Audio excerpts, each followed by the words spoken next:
Hey, you're watching Homoludens, the channel on history and board games.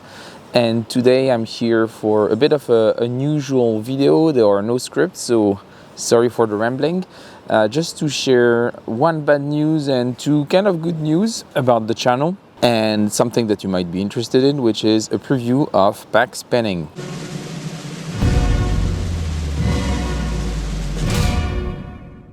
Maybe we can start with the bad news, which is not really a bad news. It's just a bit of a dumb, unfortunate accident. Last week, I had the pleasure of meeting with Matilda, the designer of Turncoats. For those of you who don't know, Turncoats is an amazing little game that is handmade by Matilda herself. So it's a very small production. Well, it's not. I'm not sure. I don't think it's handmade anymore, or not sure it was in the first place. But it was a small artisanal game made on fabric. You were playing with little colored stones.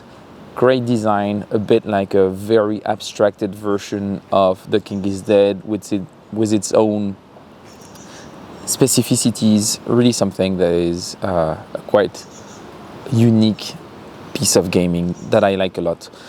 And this exploded because there was this review of Shut Up and Sit Down, I think it was last year too. I would also add some links in the description. But basically, Matilda had this small game, it exploded. She has a huge amount of backlog of people who were waiting for her to actually do the production and send it over. It was not really professional shape for it and everything. It was, a really fun, cool stuff that happened to her, pretty unexpected, with all the right problems you can have when you're making games like this yourself. Anyway, I love this game, and I had the opportunity to meet with her last week with Luke, a good friend that lives here in London, and she was demoing to me Pax Penning, which is her upcoming game. More on that later.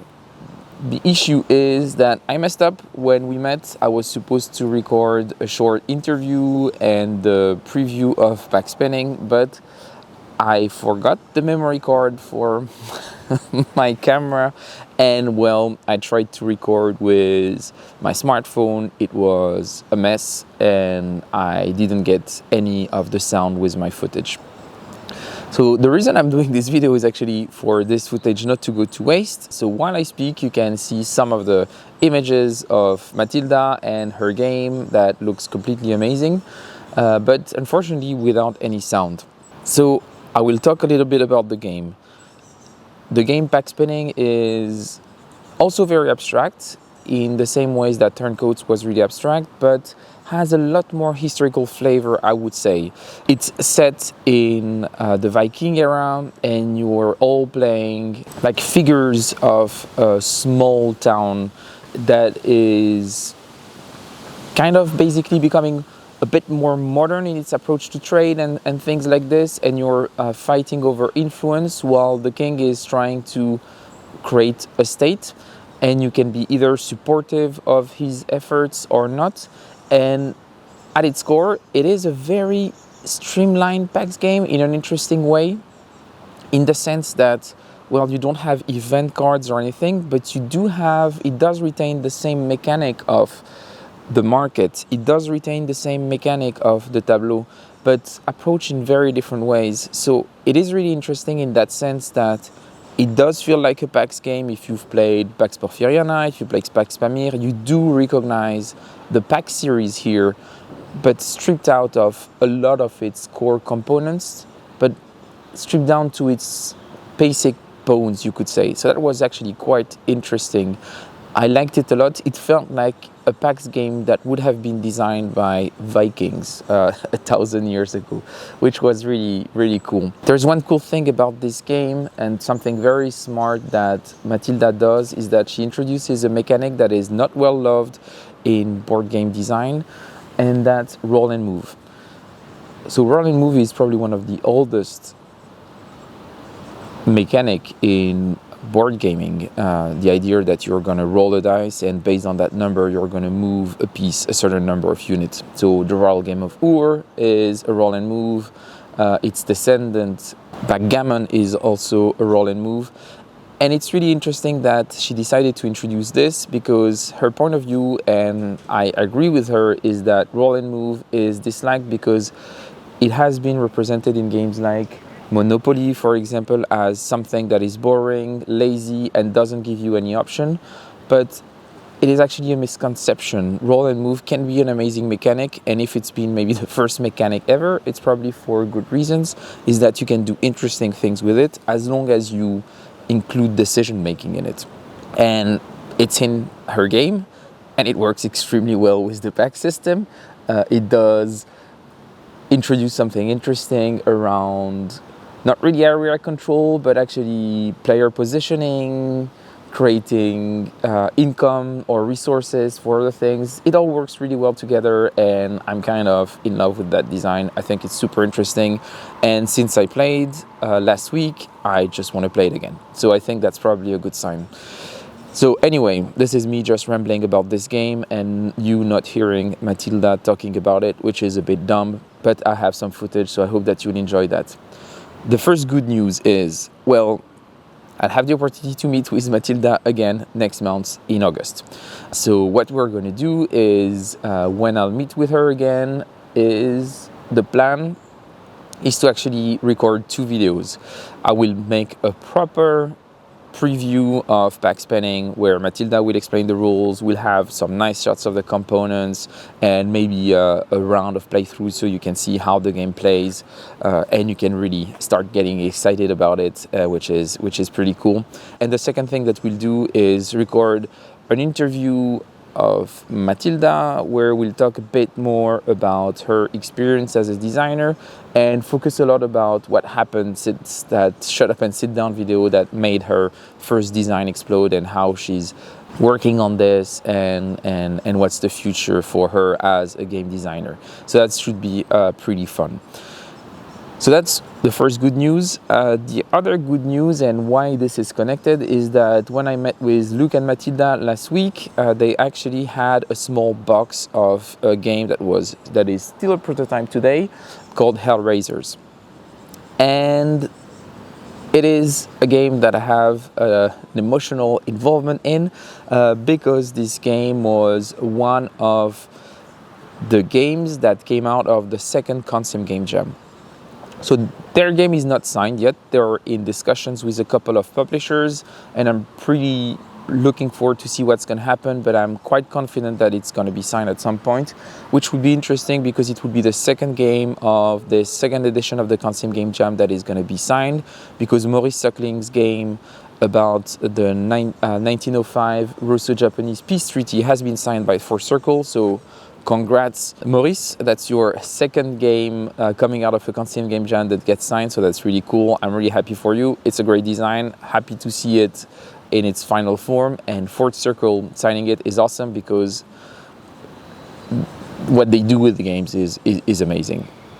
And yeah, so there is this game Hellraiser that Matilda and Luke did for ConSim Game Jam 2nd edition that I hope will be signed also really soon. That is a really interesting game about a labor movement in the US, and it's a really great game. They are still working on it and looking for a publisher, but that's cool.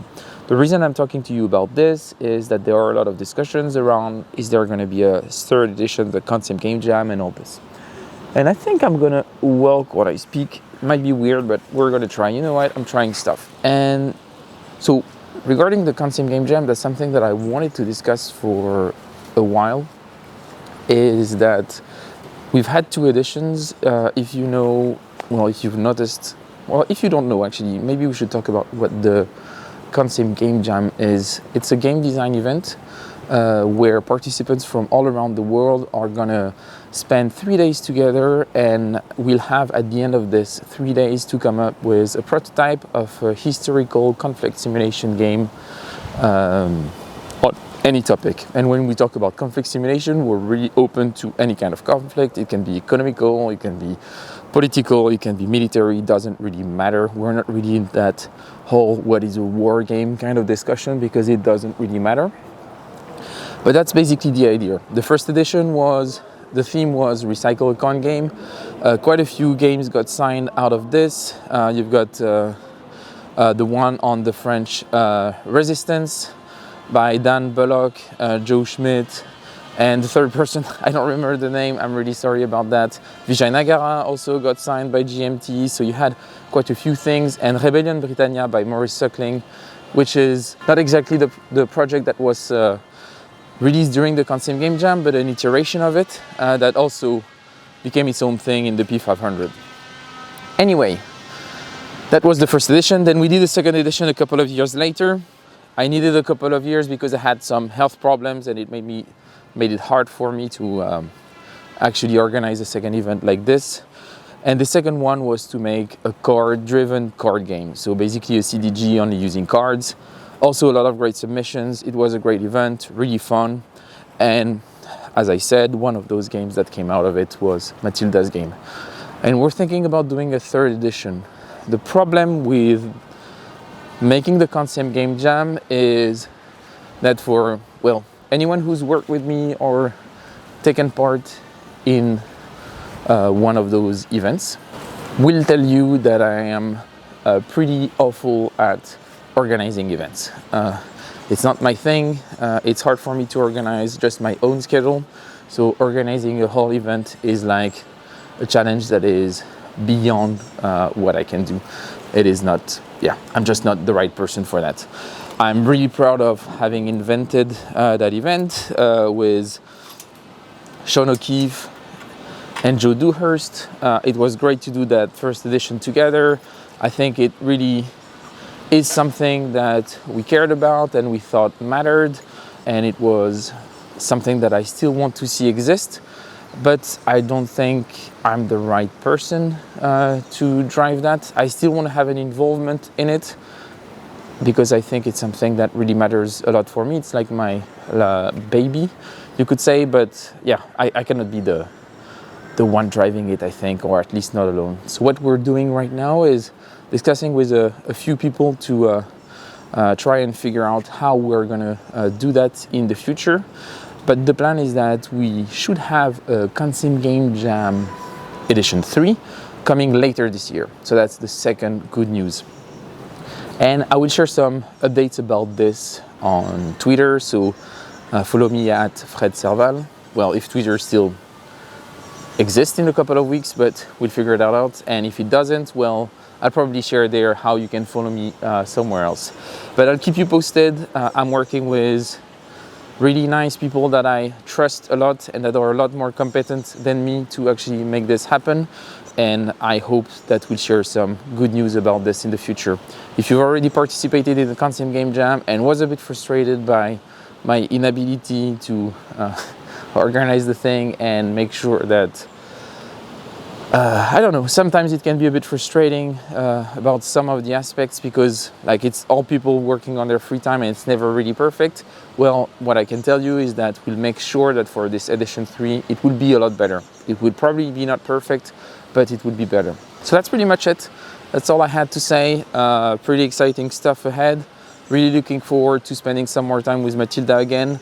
Pax Penning is amazing. I hope to share some more about it with you soon. And I'll be back on the channel with, I still have a few stuff to release. We're gonna have a video with Joe of a mission of Undaunted Stalingrad coming soon. And we are also releasing a review of 1212 Navas de Tolosa. So that should be pretty fun, hopefully. And yeah, quite a few cool stuff that should come on the channel pretty soon. So that's it. Bye-bye.